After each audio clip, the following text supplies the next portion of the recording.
All right, so now I'm gonna go ahead and replace this O2 sensor that my computer is telling me that has failed on the passenger side. So I went and picked up a new O2 sensor at the store here locally. This is the only one they had available.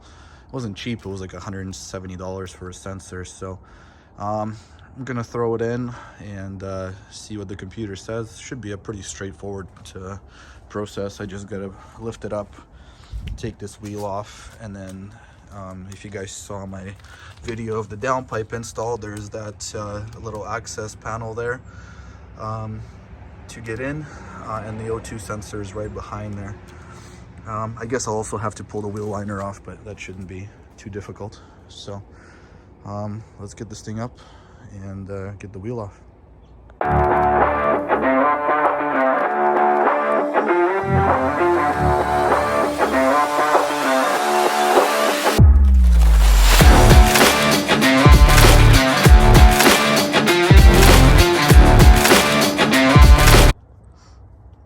All right, so we've got the wheel liner out of the way, got that little access panel off, and the O2 sensor is on the back side of this pipe. You see the green wire there behind it, and it plugs in right there on the back side of the engine block.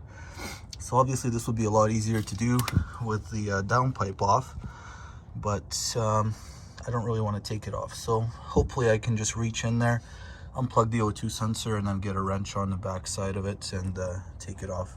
Should be able to get a wrench on underneath here fairly easily. You guys can kind of see the O2 sensor right there. So we'll take it off and try to get the new one in there without too much hassle, hopefully. Okay, so I've got the new one unplugged. Just had to reach in there and unplug it, and then had to look, before taking it out, had to look at the plug on the new one, make sure it's the same, confirm it's the same plug. And it's a 22 millimeter wrench to take the old one out and put the new one in. So now we just gotta get a wrench on it and take it out.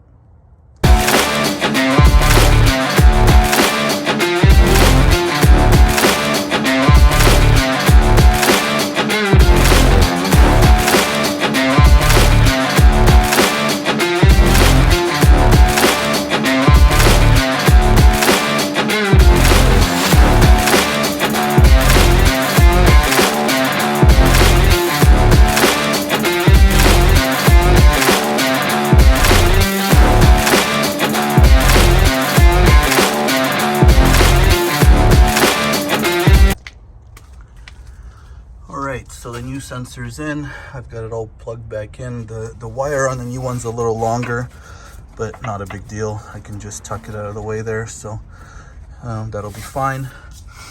I also put a little bit of dielectric grease on the connector. Hopefully keep some of the moisture and stuff out. I did notice in the old one, kind of similar to the like it was in on those fuel pumps, there was oil inside the connector. So I didn't want that to happen again to this new one. That's why I put a bit of the electric grease in there to hopefully keep the oil out. So let's fire this thing up and connect the diagnostic tool to it and make sure that we're getting the correct reading before we put it all back together, because now hopefully the adjustments should be correct on the fuel trims. So we'll give it a try. All right, so I've got all the codes cleared, got the tool hooked up here. So if you see the old lambda control on the right cylinder bank was at 16. I don't know if that's going to change right now when we fire it up, but let's find out.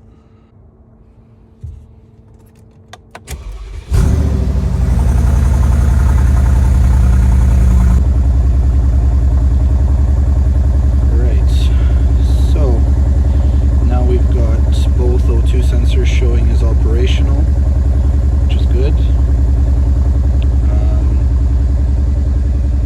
The lambda control is changing, so that's also good. So they're both working like they should, it seems. It's idling okay, the idle's not jumping. Check engine light light's not blinking yet, so that's good news. So we'll let it warm up a bit. This one, it's still showing 16 for the right cylinder bank, which is a little strange, but I'm not sure. Maybe it just needs to be reset. I think actually what I'll do right now is I'll change, or I'll clear or reset the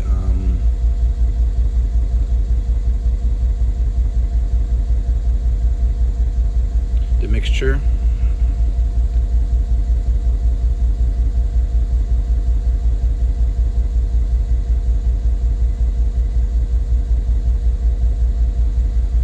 Like I did before, and see if that resets that value of 16.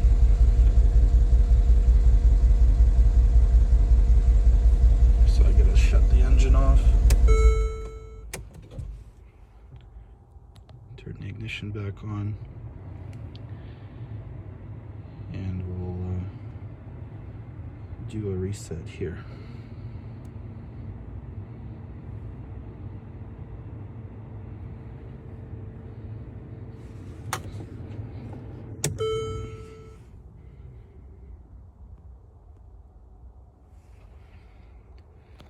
So we'll let the ECM reset.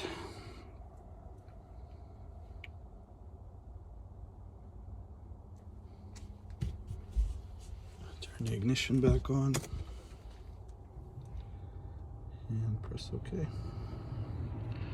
Okay, so now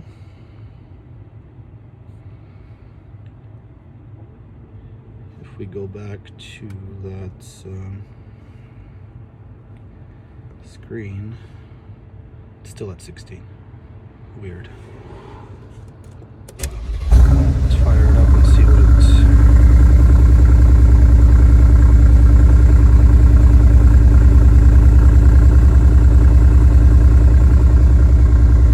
But I mean, both of those other self-adjustments at idle are now at 0.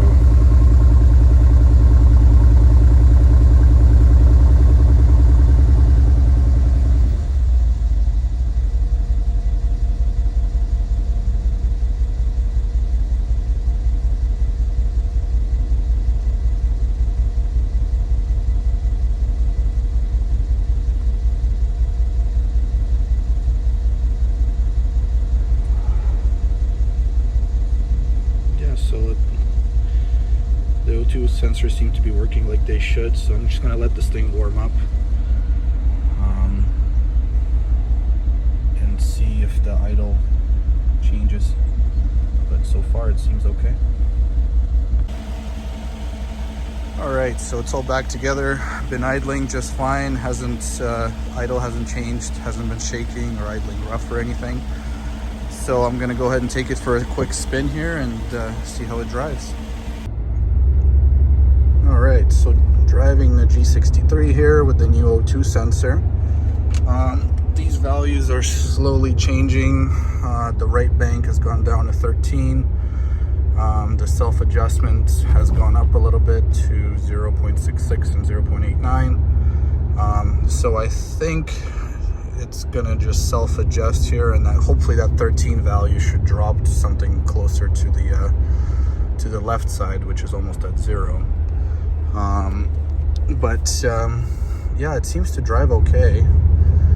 So I think maybe what the issue was that O2 sensor was slowly failing, and that was causing the random misfire, which is a little strange to me, but hey, if that fixes it, then great. I did call Mercedes here and talk to them about getting a new in-tank fuel pump and the filter, and their prices were just insane. And the numbers, first of all, the fuel pump and the filter both have to come out of Germany. Nobody in Canada even has one. But they quoted me $1,100 for the in-tank fuel pump and $400 for the filter. Now I went online, put the part numbers in, and I actually ordered them already. I might just cancel my order, but I believe I ended up getting the fuel filter was $110 US, and the fuel pump was like $250 US. So in total, after shipping and everything, my order came out to like 560 Canadian dollars for both the pump and the filter, which is pretty much the same cost as just the filter that the dealer here quoted me, which is pretty ridiculous. But anyway, I'm gonna go ahead and drive this thing a little more, and I may just go ahead and cancel that fuel pump and filter order for now, or I might just cancel the pump and keep the filter and just change the filter, because like I said in my previous video, I have no idea when the last time the filter was actually done on it. So it could probably use a fuel filter, but yeah, I mean, right now it's not shaking, it's not misfiring, it's not idling funny, it's got good acceleration. Yeah, it's back to normal again. So all that work seems like the main issue was the O2 sensor. So I'm really glad I have this diagnostic tool. It's not a cheap tool, the one that I have. It's about $1,000 I paid for it, but I feel like it's well worth it. I also have the Star multiplexer, but it's a C3 unit. So I don't use it as much, because on these newer Mercedes, it can't do everything that it could do on the older ones. But yeah, so pretty much the point of the story is, if you're going to work on these cars, you got to have a good diagnostic tool, because without this tool, I'd still be throwing parts at this thing. And actually, I just saw the value for the right bank went down again. It went down to 11. So, oh, now it's down to 7. So that means down to 8.7. So it's good, and it's slowly going down, as you can see, 7.8. So I'm gonna just let this thing idle for a bit. But yeah, see, it's dropping pretty quickly, which is, I think, good news, because before it was just, I think it was just dumping fuel on the right cylinder bank, which was causing all sorts of weird issues. But yeah, you can see that it's dropping as we speak. So let's see how low it'll get. Hopefully it'll get down somewhere closer to 0, or at least match the left bank, because they should be equal, if not the same. You can see the self-adjustment on the right bank. It's actually taking fuel out now. Before it was adding a little bit of fuel. On the right bank, it's still adding a little bit, but the uniformity value, see, it's dropping down. It's at 1.9, 1.7. So it's getting there. So I think, knock on wood here, but we might have fixed it just with a new O2 sensor. Didn't really change anything else. I mean, taking those pumps out and cleaning them may have done something, I don't know. Cleaning the connectors out on them, maybe that has something to do with it. But yeah, so now they're almost equal. There we go, we're at 0.9.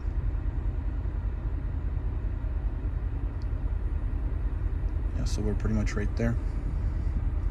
So yeah, like I say, I'm gonna go ahead and drive this thing some more. Maybe take it out today, run some errands with it and that sort of thing. And then I'll probably cancel the in-tank pump. No point changing the in-tank pump, because I think it works fine. And maybe I'll just change the filter, and I'll show you guys how to do that. I think the biggest issue is going to be dropping the tank. But yeah, you see the uniformity is still dropping. It's at 0.56. It's dropping slower now, 0.52.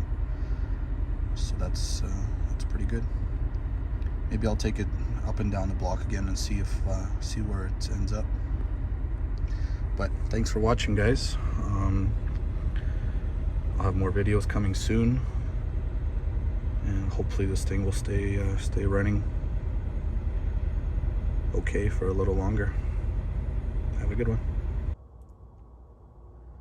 So just wanted to do a quick little update after my O2 sensor replacement. I've been driving this G63 for a couple days now. I've ran the rest of the gas out that was in the tank, and I just refilled it with fresh 94 octane. So you can see it's got a full tank of fuel now. So I just wanted to kind of see what the values were at, to see what the adaptation values were at now after driving it for a little while. So we'll go back into the engine control module and we'll take a look. So you can see here the left side is pretty much where it was before at 0.79. The right side's all the way down at 0.11. So and I'm assuming that's kind of where it's going to stay. And I haven't had any trouble with this, with the engine running. Hasn't had any misfires, no weird idle, nothing like that. So I guess all my issues were just caused by a bad O2 sensor, which I guess kind of explains what was happening. Is if you remember, the right cylinder bank was showing 16 before, and that would mean that the computer thought that the engine was running really rich on the right bank, so it was pulling fuel out there, which I'm assuming would cause a misfire, because or that would cause detonation anyway if it's running lean. So I think that's probably what the issue was. That's why I was getting misfires on random cylinders and all that stuff. So now it's kind of back to where it should be, and it's running fine. So if any of you guys have a similar issue in the future, start with the simple stuff, kind of do a good diagnostic and see if you're getting any weird readings, if anything's not matching up. Both the values that you should be getting from the left bank and the right bank should be close. You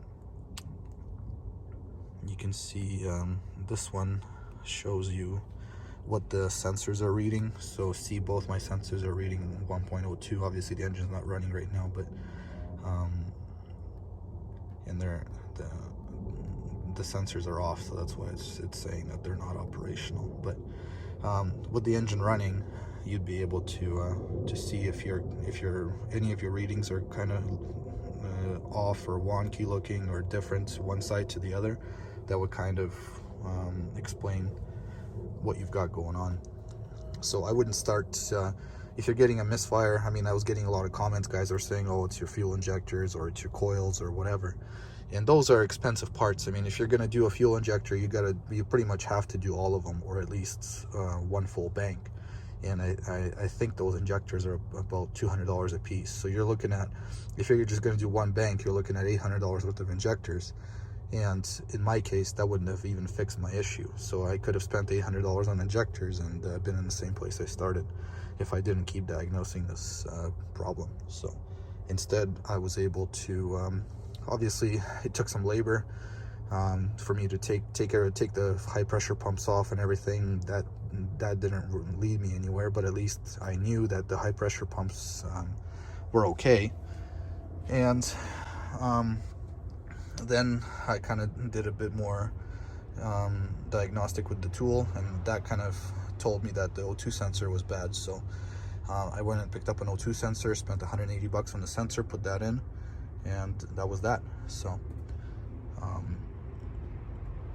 that's kind of why I was saying before that if you're working on these, take your time, try to diagnose it yourself as best you can, and don't just throw parts at stuff, because most of the time, if you're just throwing parts at it, you're not going to fix the issue, and it's just going to cost you money. So anyway, thanks for watching the O2 sensor video, and like and subscribe. I would my subscriber count's almost at, I think I'm at around 200, which is pretty exciting. So let me know if you guys are interested in anything else you want to see on this G63. Like I say, my next video, it might have something to do with the transmission, because I do keep getting codes for something to do with the the range selector, which would involve me having to take the transmission oil pan off and getting the valve body out and stuff like that. So that's a pretty involved job, and I would need about $1,500 worth of parts to do that repair. Plus, I don't know if I'll be able to program it myself, or if I'll have to get Mercedes to do it for me. So that's gonna be my next big job on this. But otherwise, that's it. Thanks for watching. Have a good one.